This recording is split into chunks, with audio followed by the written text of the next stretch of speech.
One day, you will tell your story of how you overcame what you went through, and it will become someone else's survival guide. That's one of my favorite quotes by Brené Brown. Today, I want to share with you my survival guide, how other people's stories became a map for navigating my son's life-threatening diagnosis. How the insights from our doctors and nurses about the latest scientific advancements offered new avenues, opened new doors, providing hope and a lifeline. My name is Funmi Vanessa, and I work in the technology sector, and I run a charity for children with sickle cell. It was a Saturday afternoon. The school term was officially over. The parks were alive with laughter. There was that buzz in the air. I remember I was watching the world from the 11th floor of the hospital. My son lay behind me, connected to 4 IVs. One of the machines was pumping morphine into his body. I remember he turned to me and said, "Mama, am I going to die?" Can you imagine a 4-year-old asking such a question? I couldn't help but flash back to my own childhood. And at that age, my biggest concern was maybe what flavor ice cream to select. My son was in pain. Can you imagine the feeling of an elephant sitting on your chest? Or a lorry driving over your legs? Being stung by a bee and bitten by a snake at the same time. Or like a gust of fire is lighting you up from the inside. This is how my son has described the pain of a sickle cell crisis.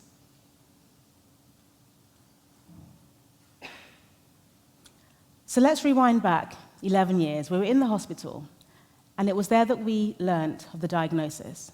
Our son was diagnosed with sickle cell, a genetic blood condition that's long-term and life-threatening, with no widely available cure. I remember my throat tightened and I couldn't speak. The room was silent. As our hematologist painted the picture of what lay ahead, it seemed as if I had left my physical body and was watching the moment unfold from across the room. Emergency blood transfusions, swollen hands and feet, uncontrollable crying. These were just some of the events we were told to expect. One of the questions I always asked was, what can we do about this? And I remember one day, our hematologist told us about a potential solution: a bone marrow transplant from a genetic match, ideally a sibling. She told us about a process whereby we could create a healthy child without the sickle cell gene. We knew we had a 25% chance of having another child with sickle cell. With this opportunity, we could expand our family and cure our child. You can imagine this was amazing news. This information changed our lives. And without that pivotal moment, I don't know how we would have overcome the years that followed. Our new normal became a routine of medications, blood tests, countless hospital appointments. I felt overwhelmed, lost. I learned that sickle cell is so much more than physical suffering. It affects the mental health and emotions too, an aspect that's often misunderstood, an aspect that's often ignored. I learned about some of the obstacles that sickle cell patients face, skepticism from some healthcare professionals and other establishments about their pain. The overwhelming pain and fatigue can often result in missed school and work. And behind closed doors, the reality of this invisible condition is difficult to convey. Sickle cell is under-researched underfunded, and seriously misunderstood. And access to curative treatments and IVF technology as a preventative option are not realistic or accessible for many families. Parenting was tough. I felt isolated. And you may wonder, what is sickle cell? Sickle cell affects the shape of red blood cells. So normal red blood cells are round like a donut shape. In sickle cell, they are a crescent moon shape. They cause blockages and stop blood flow and oxygen to vital organs. Eli was admitted to hospital frequently. We were there during birthdays, Easter, and even Christmas. I remember on one admission, we met a professor consultant, and after examining Eli, he turned to me and asked, "How are you doing?" I remember we had an inspiring conversation. We spoke about innovations on the horizon for sickle cell, and it reminded me of the potential that exists if science and technology continue to evolve. I felt inspired and motivated. Today, Professor Alistair is a trustee within our charity, leading research for children with sickle cell.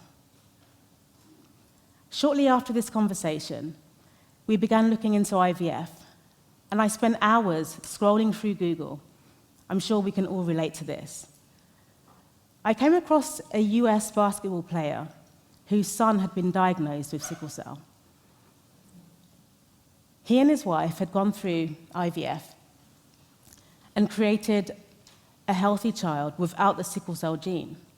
They then used the stem cells from that child to cure their existing child. And today, their son lives free of sickle cell. Filled with confidence, we went through with our IVF journey. Going through IVF and caring for a sick child was an emotionally overwhelming experience, filled with hope and heartache. We had 4 miscarriages, back to back. But we continued to believe. Why? Because the science had proven it was possible. It had happened for other people. Why couldn't it happen for us? On our 5th transfer of a sickle cell-free embryo, we were successful. And in 2019, we welcomed our 2nd son into the world. He was gorgeous. Dark black curly hair and the cutest face. We were very blessed. 6 months later, we learned he wasn't a match for Eli. This moment was difficult. However, we were overjoyed with the new addition to our family, so we continued. I later learned that it's now possible to check for a genetic match prior to transfer. In fact, we met a family who have done this, another aspect of science that left us speechless but gave us hope for the future. Soon after, we met Kemi. Kemi is a mother of 3 based in Ireland, and Kemi has lived with sickle cell for 35 years. 8 years ago, Kemi had a stem cell transplant from her sister, who was a perfect match, and today, Kemi is cured of sickle cell. Scientific advancements are also changing the fate for other conditions. I remember one December in hospital, we met a young boy, and he was suffering with leukemia. His mother and I connected in the parent kitchen. We later met a few years later. This time, it was a happier occasion. Her son had just received a treatment called CAR-T, which is where the immune system is reprogrammed to target and attack cancer cells. We stayed in touch, and earlier this year, I reached out by WhatsApp to check in on her, and her reply, "We are doing great. My son is now cancer-free." Medical breakthroughs are happening all around us. And it made me wonder, if this can happen for leukemia, what could this mean for sickle cell? A few weeks ago, I connected with an ex-colleague, a VP in a tech company. and he was diagnosed with multiple sclerosis. He received a revolutionary stem cell transplant, and today he has lived symptom-free for 7 years. The reality is this: there are thousands of people living in the UK with chronic health conditions, and my son's story is just one of many. But collectively, these stories can make a monumental impact and drive change. With advancements in science and technology, the opportunities to improve healthcare outcomes are limitless. Science has the power to change lives. I mean, it turned me from a Google novice into somebody reading scientific journals. Who would have thought I'd be discussing gene therapy over dinner instead of the latest Netflix series? We now run a charity for children with sickle cell, and we are creating an app to help parents manage and monitor symptoms. Our charity is called Crescent Kids. As for Eli, he remains my inspiration.